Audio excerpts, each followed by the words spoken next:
జయ శ్రీమన్నారాయణ. నేను మీ icon astrologer Gattupalli Suresh Babu. మనకి ఈరోజు ఒక చిన్న విషయం మాట్లాడాలని చెప్పేసి వచ్చాను. అయితే ముఖ్యంగా ప్రతి ఒక్కరు కూడా గమనించవలసినటువంటి ఒక విషయం, గ్రహాల యొక్క స్థితిగతులు అవి మారుతూనే ఉంటాయి. ఎక్కడా కూడా గ్రహాలు అనేది ఆగిపోయి కానీ స్తంభించి కానీ ఉండవు. కాబట్టి గ్రహాలు స్థానాలు చలన చేస్తూ ఉంటాయి. వాటి పరిధిలో అవి వాటి కాలక్రమేణాగా ఏ టైంలో ఏ సమయంలో ఏ గ్రహం ఏ స్థానంలోకి వెళ్ళాలో ఆటోమేటిక్గా వెళ్తూ ఉంటుంది. దాన్ని మార్చేటువంటి యుక్తి కానీ దాన్ని మార్చేటువంటి శక్తి కానీ అయితే ఆస్ట్రాలజర్స్ దగ్గర గానో గురువు దగ్గర గానో పీఠాధిపతి దగ్గర గానో ఎవరి దగ్గర కూడా లేదు. ఆ గ్రహాల యొక్క మార్పు వలన మన మానవాళిలో కొంతమేర మార్పులు అయితే సహజంగా వస్తూ ఉంటాయి. ప్రకృతిలో మార్పులు అనేది గ్రహాల యొక్క స్థితిగతుల వలన వస్తూ ఉంటాయి. అందువలన మనకి ఏదో గండాలు వస్తున్నాయి, ఏదో జరిగిపోతుంది, ఏదో కోట్ల రూపాయలు నష్టపోతాము, గండాలు వచ్చేసి మనం అందరూ యాక్సిడెంట్లు పోతాము, అగ్ని ప్రమాదాలు అవుతాయి, ఫ్లైట్ యాక్సిడెంట్ అయింది. ఇవన్నీ కూడా ఇప్పుడు మనం ఒకటి గమనించుకోవాల్సిన విషయం. ముఖ్యంగా ఒకటి చెప్తాను. ఒక బస్సు ఉంటుంది, ఒక 50 నుంచి 60 మంది బస్సులో ఎక్కుతారు. ఈ బస్సులో ఎక్కిన వారికి మంచి శని భగవానికి అశుభ దృష్టి ఉంటుంది, దారిద్ర్యం ఉంటుంది. ఇతనికి రాహువుకు సంబంధించినటువంటి అశుభ దృష్టి ఉంటుంది. ఇతనికి గండం ఉంటుంది. ఓకేనా? ఇతనికి ఒక గండం ఉంది. ఈ గండం ఉన్న వ్యక్తి 60 మంది ఉన్నటువంటి బస్సులో లేదా 45 మంది ఉన్నటువంటి బస్సులోకి ఎక్కున్నాడు. ఎక్కున్నప్పుడు ఇతని డ్రైవర్ ఎవరైతే ఉన్నారో ఇతను బస్సు ఎక్కినటువంటి డ్రైవర్ కి శని భగవాన్ యొక్క అశుభ దృష్టి కాదు, శుభ దృష్టి బాగా ఉంది. అతనికి ఈ పూజలు యజ్ఞ యాగ హోమాలు జపతపాలు చేసుకోడు. తన వృత్తిని నమ్ముకొని ప్రతినిత్యము కూడా ప్రతి నిమిషము కూడా వృత్తికి నమస్కారం చేసుకొని, నా వెనక చాలా మంది ఉన్నారు, నేను చేసేటువంటి డ్రైవింగ్ చాలా పర్ఫెక్ట్గా ఉండాలి, జాగ్రత్తగా ఉండాలి, నా వెనక వాళ్ళు ముందు వాళ్ళు చాలా జాగ్రత్తగా వెళ్ళాలి, గమ్యానికి తీసుకెళ్ళాలి వీళ్ళందరని చెప్పి ప్రతిరోజు కూడా ఉదయించే సూర్యుడికి నమస్కారం చేసుకుంటాడు. తను ఎక్కినటువంటి వాహనానికి నమస్కారం చేసుకుంటాడు. చేసుకొని ఎక్కేసి మనస్ఫూర్తిగా తనకి ఆత్మ సంతృప్తితో మనస్ఫూర్తిగా తను ఉండి బస్సు డ్రైవ్ చేస్తూ ఉంటాడు. ఆ బస్సులో దారిద్ర్యం ఉన్నప్పటికీ కూడా ఎక్కడైతే గమ్యం ఉందో ఆ గమ్యానికి చేరువలోకి వెళ్తాడు. ఎందుకంటే తనకి నడిపేటువంటి డ్రైవర్కి అదృష్టం ఉంటుంది, లేదా పక్కన కూర్చొని అదృష్టం ఉంది కాదు. ఆ గండం అనేది తనకి తప్పిపోయింది. తను ఏం పూజలు హెగ్ర యాగాలు ఏం చేయడు. సేమ్ ఇదే స్టోరీ. అదే వ్యక్తి ఏదైతే శని భగవాన్ అశుభ దృష్టి, రాహుకేతువులు అశుభ దృష్టి, చాతపడి ఇప్పుడు బ్లాక్ మ్యాజిక్ వసీకరణ అన్ని అయిపోయేసి జాతకంలో చూసినప్పుడు గండం ఉంది అని చెప్పేటువంటి వ్యక్తికి అతను మునుపటి రోజున లేకపోతే మునుపటి మాసంలో అంటే వెనకపోయినటువంటి మాసంలో యజ్ఞ యాగ హోమ జప తప ఎన్నో రకాలటువంటి దానాలు ధర్మాలు ఎన్నో రకాలటువంటి పుణ్య కార్యక్రమాలు చేస్తున్నాడు. ఇదే బస్సు డ్రైవర్ సేమ్ ఇదే దానిలో ఉంటుంది. ఉండగా అతను గండాలు తప్పించుకోవడానికి చేసినటువంటి లక్షల రూపాయలు ఖర్చు పెట్టి యజ్ఞయాగాలు చేయించుకున్నాడు. ఈ వ్యక్తి దశలు బాగాలేని వ్యక్తి, నక్షత్రాలు బాగాలేని వ్యక్తి చేయించుకొని అదే బస్సు ఎక్కి ఉన్నాడు. ఇక్కడ ఉండే వాళ్ళకి సేమ్ అదే అదృష్టం ఉంటుంది. వాళ్ళు ఎలా ఉన్నారో అదే స్థితిగతుల్లో ఉంటారు. ఈ వ్యక్తి వెక్కగానే అంటే ఈ వ్యక్తి కూడా అదే బస్సులో ఎక్కుతాడు. ఆల్రెడీ పూజలు చేయించుకొని ఉన్నాడు. ముందుకు వెళ్ళగానే యాక్సిడెంట్ అయింది. ఆ ఒక్క వ్యక్తి తప్పనే కాదు, ప్రతి ఒక్కరికి యాక్సిడెంట్ అయింది, అందరికి కూడా దెబ్బలు తగిలినాయి. ఇప్పుడు మనం ఆలోచించాల్సిన ఏంటి విషయం, మనలో ఉన్నటువంటి కర్మ, మనలో ఉన్నటువంటి క్రామక్రోధాలు, మనలో ఉన్నటువంటి ఆ సమయము గడియలు తప్పించడానికి మన వంతు కాదు. ఎందుకంటే మనము ఏది చేసినా కూడా ఉపశమనం మాత్రమే చేసుకోవాలి. అలానే మనం చేసేటువంటి క్రియ ఏదైతే ఉందో అప్పు తీసుకొచ్చి చేయకూడదు. మనకి ఏదైతే మనకి వీలవుతుందో, మన దగ్గర రూపాయి ఉందా అంటే ఆ రూపాయికి సంబంధించినటువంటి దానాలు, ధర్మాలు, యజ్ఞ, యాగ, హోమ, జపాలు, తపాలు చేసే అవసరం లేదు. భగవంతుని యొక్క నామం దలుచుకుంటూ మనం చేసేటువంటి పుణ్యకార్యాలు చేసుకుంటూ ఉంటే సరిపోతుంది. ఒకరిని దూషించకుండా, ఎదుటి వాళ్ళని అనకుండా, మనకి ఏదైతే మంచి పని అనిపిస్తుందో ఎదుటి వారికి సహాయం చేయకపోయినా సరే మన బాధ్యత మనకి నచ్చినట్టు విధంగా ఉంటే సరిపోతుంది. అదేవిధంగా మనము చేయించిన యజ్ఞయాగాలు అతనికి ఏమైనాయండి? ఆ రోజు ఏమైపోతున్నాయి? అప్పు తీసుకొచ్చి మరీ చేశాడు, అప్పు మిగిలిపోయింది, అప్పు కట్టాల్సి వచ్చింది. ఎప్పుడు కూడా ఒకటి గుర్తుపెట్టుకోండి. ఇప్పుడు ఎందుకు చెప్పాల్సి వచ్చింది ఈ స్టోరీ అంతా అంటే, గుర్రం గుడ్డిదైనా దాన తప్పదు అన్నట్టుగా ఇక్కడ ఏమవుతుందంటే, మన యొక్క ఏదైతే గ్రహాల యొక్క స్థితిగతులు మనిషిని భయభ్రాంతుల్ని చేయవు, మనిషిని ఇబ్బంది పెట్టవు. ఎటువంటి పరిస్థితుల్లో, ఎటువంటి సంఘటనలో, ఎటువంటి సిచ్యువేషన్లో, ఎటువంటి పొజిషన్లో అయినా సరే అన్ని గ్రహాలు కూటమిగా ఏర్పడి ఒక స్థానంలో ఉన్నప్పటికీ కూడా మనుషుల యొక్క స్థితిగతులు కొంతమేర అటు ఇటు అవుతామో కానీ మనుషుల జీవితాలు నాశనం అవ్వవు, పటాపంచులు చెయ్యవు, జీవితాలు బొగ్గుపాలు చెయ్యవు, సూసైడ్ చేసుకునే పరిస్థితికి వెళ్ళవు, మరీ భూగిగా నువ్వు ఆ పాతాళలోకానికి వెళ్ళేలా చెయ్యవు ఏ గ్రహం కూడా మిమ్మల్ని. ప్రతి ఒక్కరు దీన్ని గమనించుకోండి. మీ యొక్క ఏదైతే మంచితనమో, ప్రజల యొక్క ఏదైతే అవసరమో, ప్రజల యొక్క భయాన్ని ఏదైతే ఉందో దాన్ని క్యాష్ చేసుకుంటున్నారు చాలా మంది గురువులు. ఇది కూడా గుర్తుపెట్టుకోండి చాలా మంది కూడా. ఇక్కడ మనం చూసుకున్నట్టయితే మార్చి 14వ తారీఖు మారినటువంటి రవి భగవానుడు. రవి భగవానుడిని మీ తరమో, నా తరమో, లేకపోతే ఇంకొకరి తరమో, మా పాత తరమో, మా ముంతాత తరమో అయితే కాదు మార్చడానికి. ప్రపంచం మొదలవక నుంచి ఉన్నది సూర్యచంద్రుడు, గ్రహాల యొక్క స్థితిగతులు. అవి మార్చేదానికి, వాటి యొక్క స్థితిగతులను మార్చేదానికి మన తరం కాదు, మీ తరం కాదు. కాబట్టి ఇక్కడ ఏ గురువు తరం, ఏ ఒక గురువుకి తరం కాదు. కాబట్టి గ్రహాల స్థితిగతులు మారినప్పుడు మనము నవగ్రహాల మండపానికి వెళ్ళేసి అభిషేక అర్చనలు చేయించుకుంటే సరిపోతుంది. నవధాన్యాలు తీసుకుని వెళ్ళి నవగ్రహాల మండపంలో వేస్తే సరిపోతుంది. శివాలయంలో అభిషేకం చేసుకుంటే సరిపోతుంది. ఎన్నో రకాలైనటువంటి ఆలయాలు ఉన్నాయి మనకి, ఎన్నో రకాల ప్రసిద్ధి చెందినటువంటి దేవస్థానాలు ఉన్నాయి. ఆ దేవస్థానంలో, ఆలయంలో దేవుడు అనేది వాడు ఒకడు ఉన్నారు. కాబట్టి ఆ దేవునికి చేసేటువంటి పూజలు కావచ్చు, అమ్మవారికి చేసేటువంటి కుంకుమచ్చలు కావచ్చు, స్వామివారికి నిర్వర్తించే నోములు ఉంటాయి, యజ్ఞాలు ఉంటాయి, యాగాలు ఉంటాయి, ఇవన్నీ ఉంటాయి. కానీ మన మనసుకి ఏదైతే ఇచ్చారనిపిస్తుందో అది చేయండి. అంతేగాని ఎవడో చెప్పినాడని చెప్పి భయభ్రాంతులు వేసి మీరు చేస్తారంటే మాత్రము ఖచ్చితంగా ఇబ్బంది పడి ఆ గురువులకి మీరు హిప్నాటిజం అయిపోతారు, లక్షల రూపాయలు నష్టపోతారు. మీరు ఆల్రెడీ వ్యాపారంలోనో, జాబులో లేకనో ఏదో సమస్యలతో కొట్టుమిట్లాడుతూ ఉంటే మళ్ళీ లక్షల రూపాయలు పెట్టి పూజలు చేస్తూ ఉంటే ఎట్లయితుంది? ఒకడు వస్తాడు కిరీటం పెట్టుకొని 11 ఉంగరాలు పెట్టేసి నడుముకి బెల్ట్ కూడా, అది వడ్రానం పెట్టుకొని వస్తాడు. వచ్చేసి నా దగ్గర స్టోన్లు తీసుకోండి మీకు అష్టైశ్వర్య ప్రాప్తి కలుగుతుంది అంటాడు. నేను 10 లక్షలు ఇస్తా, నెల రోజులు కాదు సంవత్సరం వెయిట్ చేస్తా, నన్ను చేయమని చెప్పండి. ఇలాంటివన్నీ బోగర్స్ మాటలు విని ఇబ్బంది పడకండి. మీరిచ్చే డబ్బులతో వాళ్ళు బాగుపడతారు తప్పితే మీరు బాగుపడేదానికి కానీ, మీరు ముందుకెళ్ళేదానికి కానీ లేదు. స్వచ్ఛందంగా, ఇష్టంగా, అందరూ దేవుని మీద ప్రేమతో చేసేటువంటి గురువు లేరు. ఖచ్చితంగా మీరు అందరూ గుర్తుపెట్టుకోవాల్సిన విషయం ఏంటంటే, మిమ్మల్ని అందరినీ గురువులనే పేరుతో మోసం చేస్తున్నారు, వేషధారణతో మోసం చేస్తున్నారు. ఇకపోతే మీరే గమనించుకోవాలి, ఇది మంచి గురువు ఎవరా, చెడ్డ గురువు ఎవరా, ఇన్ని లక్షల రూపాయలు ఈ పూజకి హోమానికి అవుతున్నాయా, దీని తర్వాత తాత్పర్యంలో మనకి పని అవుతుందా లేదా, ఇవన్నీ కూడా గ్రహించుకోండి, గమనించుకోండి. మీ దగ్గర తీసుకున్నటువంటి డబ్బులతోనే గురువులు వారు చేసేటువంటి పని ఏమిటంటే గనక మిమ్మల్ని ఎట్టినట్టు ఏం చేసి వారు చుట్టూ తిప్పుకుంటున్నారు. ఇవన్నీ గమనించుకోండి. మరొకటి, ఇక మార్చి 14వ తారీఖు మారినటువంటి రవి భగవానుడు. ఈ రవి భగవానుడు కుంభరాశి నుంచి మీనరాశికి వచ్చాడు. ఓకే, ఏమిటంటే అయితే మీనరాశి నుంచి ఏప్రిల్ 14వ తారీఖు మేషరాశిలోకి వస్తాడు. ఏంటి అయితే దీని వలన యజ్ఞాలు చేయాలి, హోమాలు చేయాలి, మీకు గండాలు ఉన్నాయి, ప్రాణభయం ఉంది. ఎవరు చెప్పాడు? ఏది పంపించమని చెప్పండి, ఎంతమందిని పంపిస్తారో? ఇవన్నీ కూడా బోగస్. మన జాతకంలో ప్రతి ఒక్కరికి శని బలం అనేది ఖచ్చితంగా ఉంటుంది. ఆ శని బలం పెంచడానికి ఎవరి తరం కాదు, తగ్గించడానికి ఎవరి తరం కాదు. గ్రహాల యొక్క స్థితిగతులు మారుతూ ఉంటాయి. అవి మారినప్పుడు శనీశ్వరుడి దగ్గరికి వెళ్ళేసి తైలాభిషేకం చేసుకోండి, సరిపోతుంది. అంతేగానక ఏదైనా మీరు దానం చేసేయండి, సరిపోతుంది. 10 మందికి అన్నం పెట్టండి, సరిపోతుంది.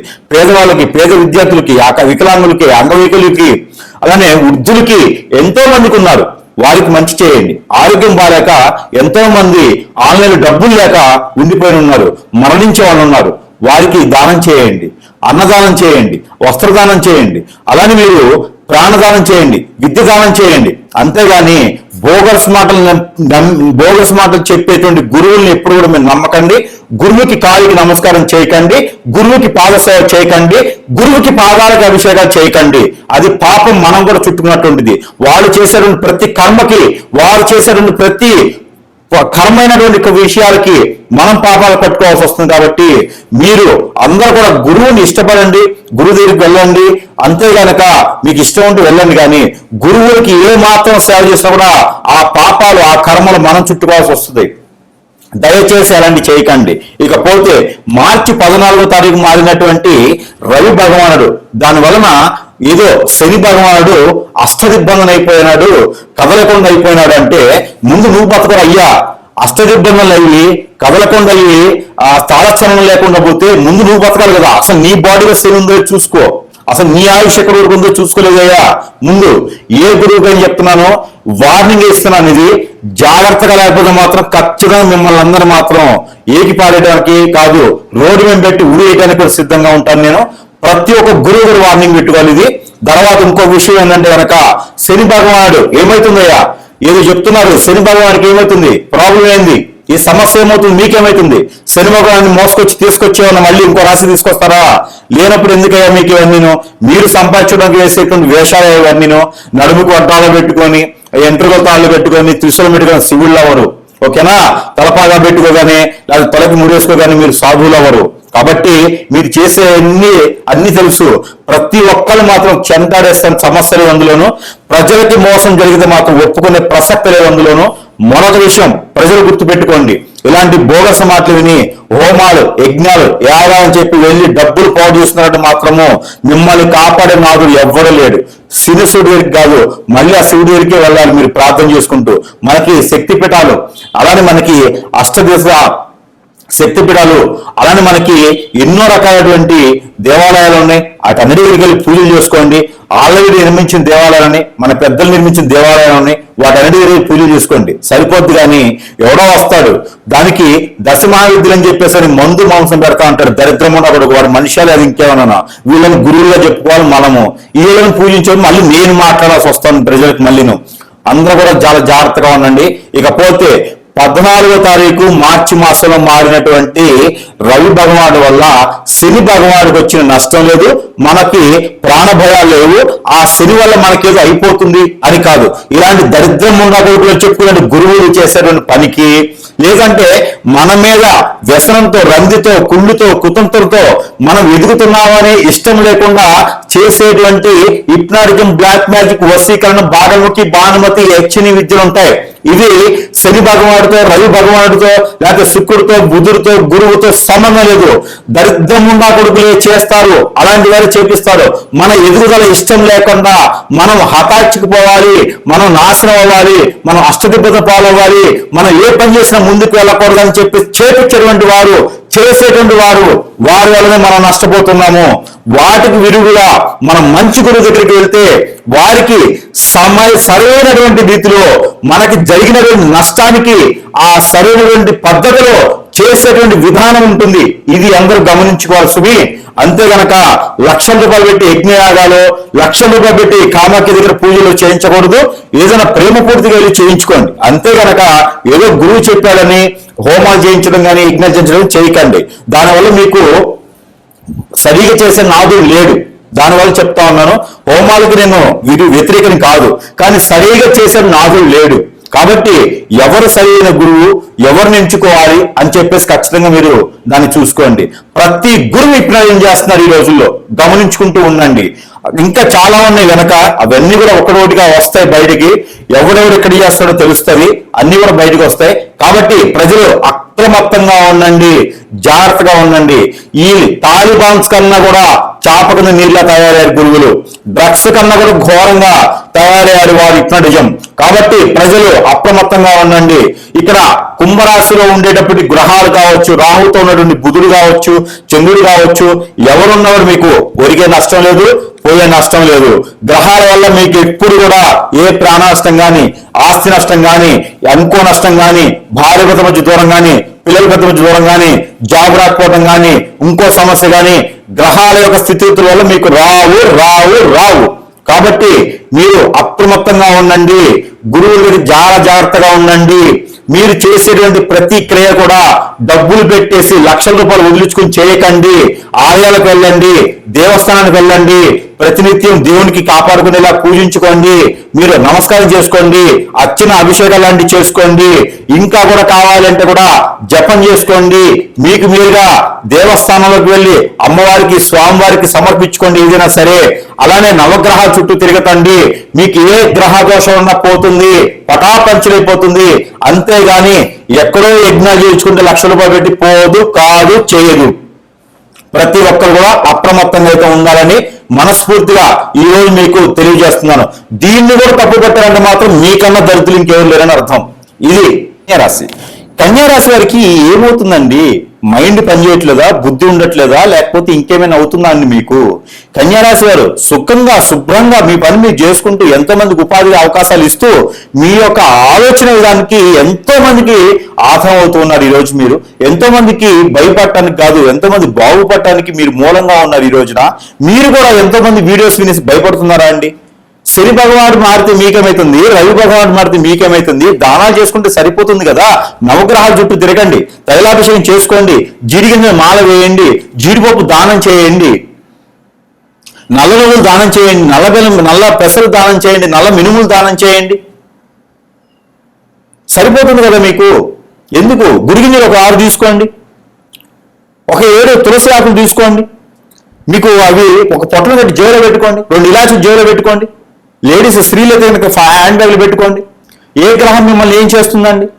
ఎందుకు లక్షల రూపాయలు మీ దగ్గర డబ్బులు ఉన్నాయా? కష్టపడితే కానీ డబ్బులు వస్తున్నాయి కదా మీకు. ఎవరు ఊరకియ్యరు కదా మీకు డబ్బులు. కన్యారాశి వారికి మీకే ఎవరు ఊరకియ్యరు కదా మీ డబ్బులు. మీరు చేసినటువంటి దానాల ధర్మాలు సరిపోవా? మీరు చేసిన త్యాగాలు సరిపోవా? శని భగవానుడి దగ్గర మీన రాశిలో రవి మారితే ఏమవుతుంది? కుంభరాశిలో నుంచి మార్చి 14వ తారీఖున రవి భగవానుడు శనితో ఉన్నారు, శుక్రుడు ఉన్నాడు. అక్కడ ఏమవుతుంది? పెళ్లి చేసుకోమాకండి. కొత్తగా పెళ్లి చేసుకున్నారంటే నెల పెళ్లి చేసుకోమాకండి. ఆరోగ్యం క్షీణిస్తుందా? నల్ల నువ్వులతో మీకు మీరు అభిషేకం చేసుకోండి. 200 గ్రాములు చాలు, భుజాల మీద పోసుకోండి. 2 గుప్పిళ్ళు తీసుకుని భుజాల మీద పోసుకొని అవి ఎత్తుకొని ఎక్కడ పాలు నీటిలో వేయండి. ఉసిరికాయలు తీసుకోండి, 1 కిలో ఉసిరికాయలు తీసుకొని దాని లోపల గింజలు వేయండి, లేదా ఉసిరికాయ సీడ్ దొరుకుతాయి కదా తీసుకోండి, వాటికి అభిషేకం చేసుకోండి. ఉప్పుతో అభిషేకం చేసుకోండి, కిలో ఉప్పుతో. అభిషేకం అంటే భుజాల మీద పోసుకొని అవన్నీ కూడా మూట కట్టి నల్ల కలాపులో మూట కట్టేసి పాలను నీటిలో వేయండి. మీకు ఏ దోషం కూడా రాదు. మాసం కాదు, సంవత్సరం మొత్తం మీకు ఏ దోషం రాదు. మీరు ఎంత గొప్పవారు, ఎంతో మందికి అవకాశం ఇచ్చున్నారు. ఎవరో గురువు చెప్పారు వాడి దరిద్రం, వాడు డబ్బు గుంజడానికి ఎన్నో చెప్తాడు. ఎక్కడో పూజలు హోమాలంటాడు. డబ్బులు తీసుకునేదానికి మాధ్యమాల ద్వారా వచ్చేసి భయభ్రామం చేస్తున్నారు ప్రజల్ని. ఈ గురువులు తాలిబాన్స్ కన్నా గొప్పగా ఇదైపోయినారు వీళ్ళు, నక్సల్స్ కన్నా ఘోరం అయిపోయారు వీళ్ళు, డ్రగ్స్ కన్నా ప్రమాదకరం అయిపోయారు గురువులు అని చెప్పుకుని తిరిగే వాళ్ళు. జనాన్ని భయభ్రామం చేయడానికి వచ్చారు. ఒక్కరిగా ఏం చేసింది లేదు. కానీ ఇంకొక ప్రజలు నమ్మి వారు ఎదురుకు వస్తే డబ్బులు గుంజేసి పనులు చేయరు. ఇలాంటి గురువులు మనం నమ్మాలి. కాషాయ వస్త్రం ధరించుకున్న గురువులు కాదండి.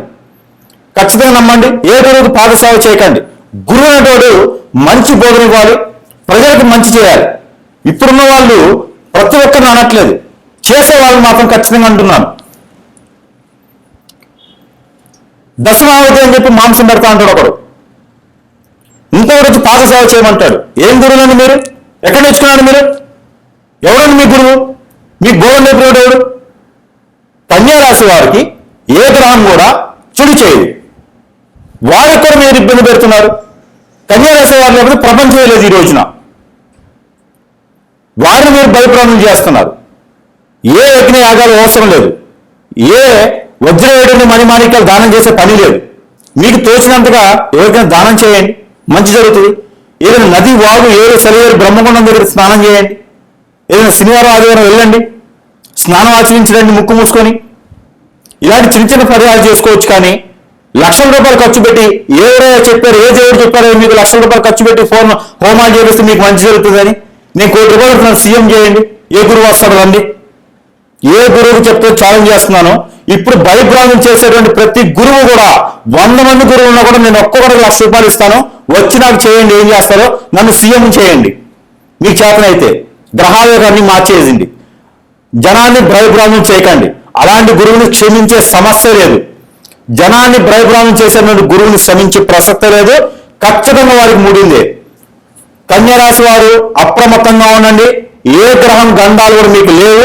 ఏ గ్రహ అశుభ దృష్టి మీ మీద లేదు.